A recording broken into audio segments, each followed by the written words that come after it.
If you look back over the last 30 years, you can pinpoint times of real transformation for us as a globe that can be pinned to an innovation that came out of IBM or came out of Microsoft or came out of Dell Technologies or came out of any of the contemporary vendors. And I think for me, that's where the excitement lies. Is I've had a front row seat. I've been able to learn from the technology. I'm probably not as technical these days in terms of really getting under the covers as I used to be, but I still get a real thrill of understanding how that technology can be applied in a business context to satisfy some of these real business challenges that globally we're really in the middle of right now. This is as big a change as ever. The current wave's AI. Every answer is AI, so to speak, but I think the concepts are the same. It might be a slightly different technology, might be applied in a slightly different area, but the base concepts are still the same, and that's what's exciting. That's why we do what we do.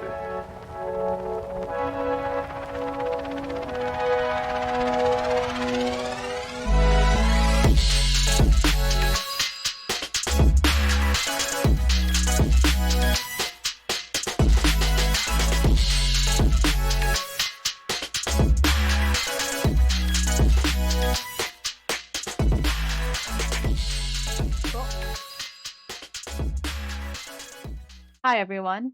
Welcome back to the IT Factor podcast. I'm your host, Juve Rivera, and I'm the digital marketing manager for Factor.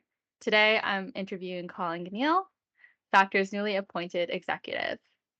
A little bit about him. He is focused on the scaling and development of the Factor sales and go-to-market methodologies, as well as responsibility for developing and leading the Factor's business within the Australian federal government.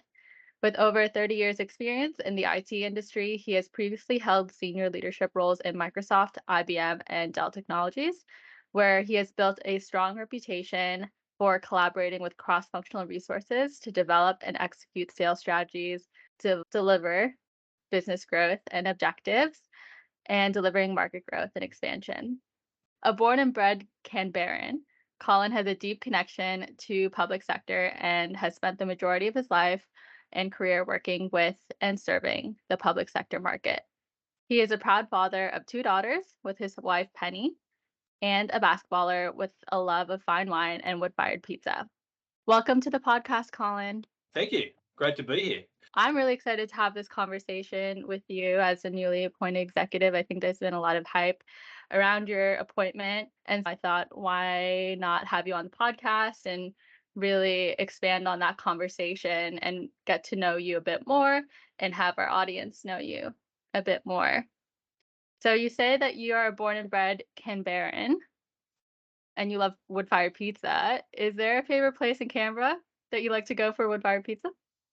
There is, and yes, it's a relatively new thing for me, but my favourite place for a wood-fired pizza is actually in the backyard. I have one of those COVID things that kind of happen when we're all stuck at home all the time is that we got ourselves a wood-fired pizza oven, and it's become a bit of a thing. Not only what we're producing in terms of pizzas, but it's an event. It's by the time you set up the pizza oven, get it all running, make your favourite toppings, and sit around. It's a great way to connect with family and friends around good food and good wine. Yeah, my favourite place is my backyard.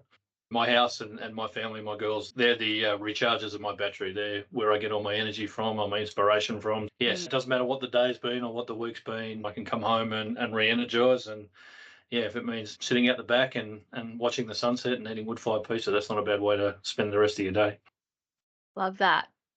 I'd love to talk about your career for a minute. You've had quite an impressive career in Microsoft, IBM, and Dell Technologies before you landed on our doorstep at the Factor. Do you mind just taking us back to those times and what brought you to Factor?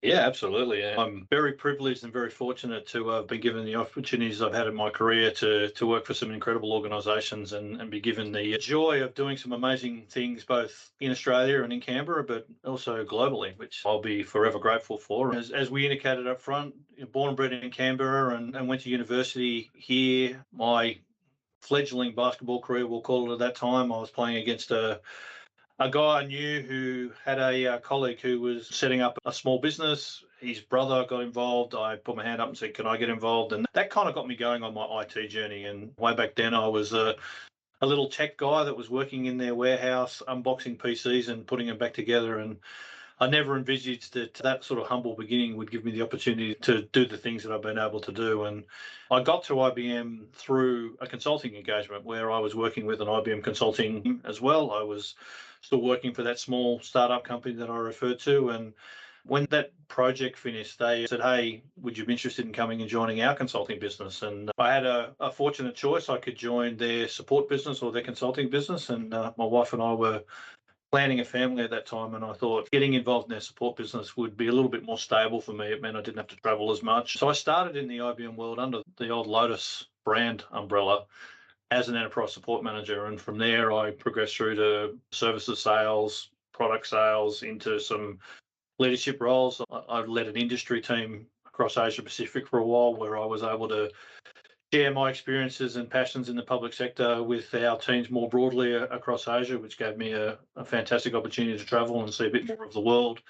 And then I came back to Australia to first lead the software business for public sector, and then the software business as in the sales part of that under the director of software for all of Australia and New Zealand. And that was the last major role I had from an IBM perspective before making one of those radical career decisions after almost 20 years of service at IBM to try something a bit different. And Dell Technologies was trying to start up a little cloud business globally called VirtuStream. There were some colleagues I knew there that were trying to set that up, and they convinced me to throw in my IBM pinstripe suits and ties and join the Dell team to lead their public sector business and try and grow that. And that was my plan. That's what I thought I was going to do for a number of years. And then, as fate would have it, the local Microsoft business in Canberra had a change of leadership, and they were looking for a new leader to come and lead Microsoft business in Canberra. And I was fortunate enough to go through that recruitment process and have spent the last 5 years leading the Microsoft business for federal government. So that's all aspects of the business. And again, an incredible privilege and opportunity in what turned out to be a more difficult time period than we thought with COVID and a few other things getting involved. But what it really did is it gave me the chance to really hone my leadership identity, my leadership skills and my business development skills, as well as trying to transition an organisation that had traditionally been a perpetual software business into what now is a very globally dominant and growing cloud and business applications business. And that was a 5-year role, give or take. And as we started this financial year, it was a case of, do we do it again? Do we do something different? And for me, it was about time I wanted to look to do something different. And the factor is, and has been an incredibly strong partner of Microsoft. And Kieran and I have had a long relationship together, and we were chatting over a glass of wine and some lunch. And he said, "Why would you do another role in Microsoft? Why wouldn't you think about something completely different?" And that initial innocent statement and so forth turned into more conversations about what he was trying to achieve at Factor. And it was something I really wanted to do after spending the best part of 30 years in tier one vendors, getting back to those roots, for the want of a better term, where I started my career in a small Australian startup that had big ambitions and was having a real impact in the clients that they were serving. Saw an opportunity to give a little back, to share some of the skills and experience that I've developed over my career and some of the wisdom and insights that others have shared with me, supporting a different style of business, shall we say. And here we are. I'm at Factor. You've started your journey at a startup, and now here you are again at another Australian-based startup. You've expanded your scopes globally as well, and you've had your hand in so many different facets of technology, from early days pre-cloud to now these like really exciting business apps that are all low code. It must have been really cool to be part of that technology journey. What has been your biggest takeaway from those big tier one vendors when it comes to technology in those last 30 years? There's probably lots of aspects to that. I think any of us that are working in the IT industry thrive on new technology, change, innovation, the opportunity to bring something new, bring something exciting, and fuse that with the challenges that organisations are having in whether it's driving their business growth, whether it's supporting citizens like we do in the public sector, supporting the economic well-being of Australians and our gross domestic product and everything that fits under that sort of umbrella. The excitement is really about how we can fuse those two elements together, how we bring the best of technology to the best of business to solve some of these major problems. And I've been fortunate. I've seen wave after wave now. I'm starting to show my age in terms of how long I've been in industry, but I think that's what makes it exciting. It doesn't stand still. There's always something incredible. And living in that sort of tier one world, the resources, the talent, the development, the investments that sat behind those organisations. If you look back over the last 30 years, you can pinpoint times of real transformation for us as a globe that can be pinned to an innovation that came out of IBM or came out of Microsoft or came out of Dell Technologies or came out of any of the contemporary vendors. And I think for me, that's where the excitement. I've had a front row seat. I've been able to learn from the technology. I'm probably not as technical these days in terms of really getting under the covers as I used to be, but I still get a real thrill of understanding how that technology can be applied in a business context to satisfy some of these real business challenges that globally we're really in the middle of right now. This is as big a change as ever. The current wave's AI. Every answer is AI, so to speak, but I think the concepts are the same. It might be a slightly different technology, might be applied in a slightly different area, but the base concepts are still the same, and that's what's exciting. That's why we do what we do. And base concept, can you elaborate on that? I mean, when I say base concept, it's the idea of infusing technology and business together in a way that has a meaningful impact, not on how technology itself is applied and the purists of how we design and implement technology, but how it improves the lives of those that are impacted by that technology. If I think about what our core passions are here at the Factor, we're making it as easy as we can for organisations to bring business function and capability, automate, and allow that efficiency of saying, I want to do the things that I can have the most impact on rather than having to do the things that are a bit more mundane or a bit more repetitive. I think we're all the same. We're passionate about what we come to work for, but there's always that element of our job that we look at and go, I wish I could do less of that. And that's a fantastic landing point for technology. Where can we apply technology in a way, whether it's AI, whether it's automation, whether it's customer-centric or user interface type connections, to make someone's role easier in a way that they can apply their passions and apply their activities to the things that have real impact, not the mundane things that we have to do. Yeah. And that's really where I see that kind of, and we've been doing that for 100 plus years. It may not have always been IT technology, but technology, whether it's wheels, horse and cart, etc., is all about making things easier so that we can apply our passions to where we have the most impact. When it comes to servicing the federal government, as there's a lot of red tape, there's a lot of bureaucratic paperwork, a lot of manual work that goes behind making Australia function. Can you speak about Microsoft technologies and how Factor uses those Mac technologies to deliver impact to the Australian government? And from a sales perspective, because you're coming on with a lot of this sales knowledge on the other end, right? The Microsoft end. Yeah. And specifically gearing towards the Australian federal government. How is selling these products different from selling a service? The Australian government has its own procurement approaches and spend transparency rules and so forth that we engage in. Therefore, some of the business case development and funding approval processes are different to what you might experience in a banking organisation or a financial institution, etc. But underlying all of that, it's the same process. So selling and consulting services is about providing technical resources to be embedded into an organisation to help them achieve what they're trying to achieve, whether it be the implementation of new technology, whether it be the running and operating of that technology, or getting an independent review of their use of that technology and how they might improve or gain more value from that implementation. Selling a product is about aligning a set of capabilities to a business problem and then aligning how those two would come together to implement a solution to a business problem. So it's a bit more productized in the terms that you now have a set of defined capabilities rather than we're doing the analysis to create that set of capabilities in a consulting engagement. You still need to go through the implementation and integration of that product into the organization's environment, but it's about creating a set of capabilities that are easily understood by the business, that can be easily implemented by an IT organization and easily run and operated, rather than having to create a one-off, no one else has done it, custom implementation that has a different set of resources and lifecycle management practices that are required to keep that operating as a business function. Yeah. And now I'm going to ask, dust off your Microsoft hat, put it on for a little bit. Why would a government agency want to host a business app like a Factor app on the Microsoft platform? What are the unique advantages of that?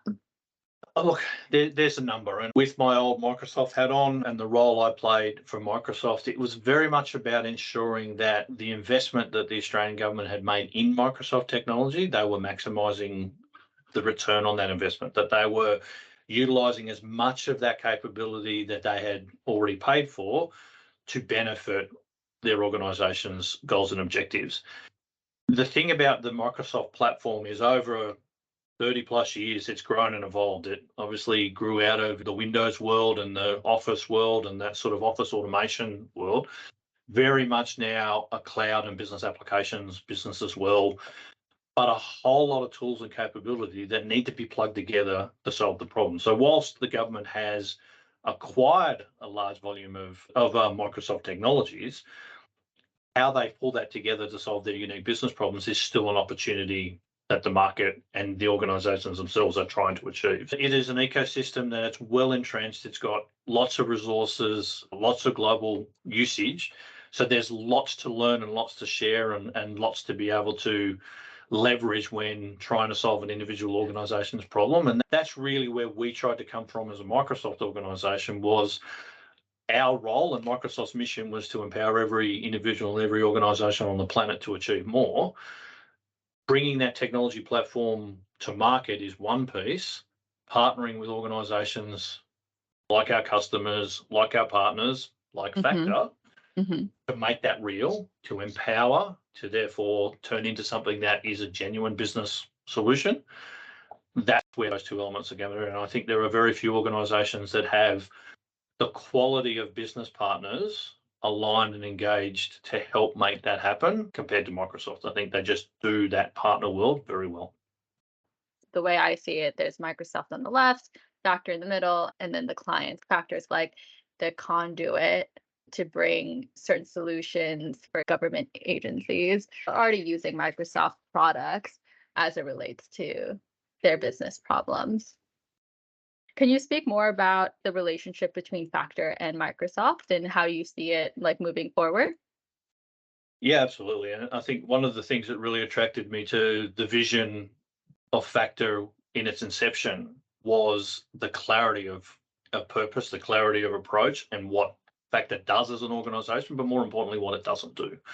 And I think lots of organizations, particularly consulting organizations or startup organizations, can get distracted by changes in technology, changes in market, changes in client demand, and start taking on things that they've been asked to do or that they think are highly profitable or valuable, but aren't within the core sets of capabilities of the organization. It's very clear. We're a business applications partner for Microsoft. That's what we do. We don't do anything other than that. Our whole focus, our team, whether it's our executive team, our sales team, our talent team, or our delivery teams, are very clear on our capability and therefore deeply passionate, deeply skilled, and deeply focused on the outcomes to maximize the value of those capabilities. So when you pull all those things together, we're in a fantastic position to partner with Microsoft on their ambitions that they're driving from a business perspective, to partner with our valued clients on what they're trying to achieve with the implementation or use of their purchases of Microsoft technology, and be that, to your point, be that conduit, be that organization that can be a trusted partner, a trust provider of capability, but more importantly, to stand shoulder to shoulder in that triangle and say, Microsoft, Factor, customer, we're all driving the same direction. We all want the same outcome. We want the best value for money. We want the best return on investment. And we want the most capability that we can squeeze from the investments that we've made. And that's our mission. That's what we're doing at Factor. We're not trying to be someone we're not. We're not trying to do somebody else's role. We're very happy and we're very focused on partnering for the right outcomes. But we know what we do. We know we do it really well. So you've spoken about what drew you to Factor. Can you share that vision down the line? I think there's probably three areas for me, as we've talked about before.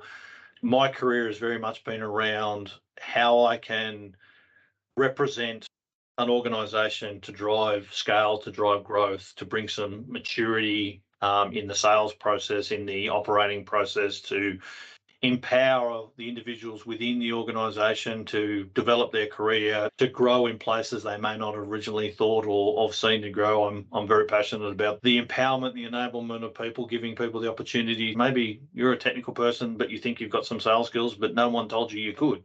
How do we unlock that discretionary passion that individuals have in a way that benefits them and their professional development and their career, but more importantly, aligns to and drives the ambitions and growth of the organisation that they're working within? And Kieran and I very much blended over this idea of how can I bring that level of experience to his little baby, shall we call it, his organisation, to help with the next iteration. The success and growth of Factor over the last 3 years has been phenomenal, and we're very excited to hear we land in the CRN Fast 50 numbers that are coming up shortly. But I think more importantly, we're at that critical point where the next phase of growth requires a little bit of larger organisation maturity and rigour and process and focus, which I've lived a big chunk of my professional career in. So bringing that experience, bringing that insight, but more importantly, unleashing some of that creativity and innovation that's deep inside me that often gets stuck in a large organisation. We have the flexibility at Factor to pivot our business, to pivot our focus, to try on some things that maybe larger organisations may take a little bit longer to try on, because we think we can have an impact. And if we're trying to have societal impacts in everything we do, that means we have to be ambitious, we have to be bold, but we have to be focused. And that's an area where I'm quite passionate. And I think Kieran and I align very quickly on that. I do have one last question, and I think this is the most important one. Are you going to be starting a Factor basketball team? Interesting. There are a number of people in our crew already who I have become aware of recently who are basketballers. They are probably at a different, how do I put it, age bracket to where I'm playing basketball at the moment. I think it'd be great that we had a bit of a social basketball team. That's, as I said, one of the things I'm passionate about. I'm still playing basketball in the ACT Masters comp at the moment. But I think what I love about us as a crew is we all bring our passions every day, and there's lots of interactions and lots of fun that we're having. I think any organisation's culture has to be a blend of accountability and responsibility to business outcomes and the clients that we serve, and a sense of enjoyment and fun at the same time. If you're getting out of bed in the morning and you're having a ball every day, you're not working a day in your life. If you're getting out of bed every morning and dragging yourself to work, it's the hardest place to be. That's as equally important for us from a leadership perspective, is ensuring that culture, that enthusiasm and that passion for our business oozes through our own perspectives as well as our collective perspectives. And we're embracing what is, I think, an incredibly diverse set of talent and experience. And I'm very fortunate that at this stage of my career, I'm able to start to hand back or pass forward some of those support, learning and experiences that I've had over my career with some of the most influential people in the industry over a number of years. I get to give back, and that's another reason why Factor was so important to me. It opened one of my passion areas that I was able to contribute to without maintaining that sort of very large organisation kind of element. Most people in IT have an ambition of joining a tier one vendor at some point in time. I've had the honour and privilege of being part of 3 in my career. Anything that I'm able to bring in terms of that expertise and experience to drive the skills we need. Our industry is missing so many skills, so many roles are available and open, and we all have a role and responsibility there to attract more people to our industry, to drive more skills in the industry, and create an environment where people want to work and want to be involved. And I'm very passionate about that as well. I'm on industry boards and so forth as a result of that. And Kieran's done an incredible job, and the team's done an incredible job of creating a culture that embraces and enhances that. Yeah, absolutely. I think that's all I have for you today, Colin. I've really appreciated your time and being able to pick your brain. Is there any last words of wisdom or anything you'd like to impart on the audience? I don't know if I could say any words of wisdom. I think that would be a little self-indulgent. But what I would say is fabulous talking with you.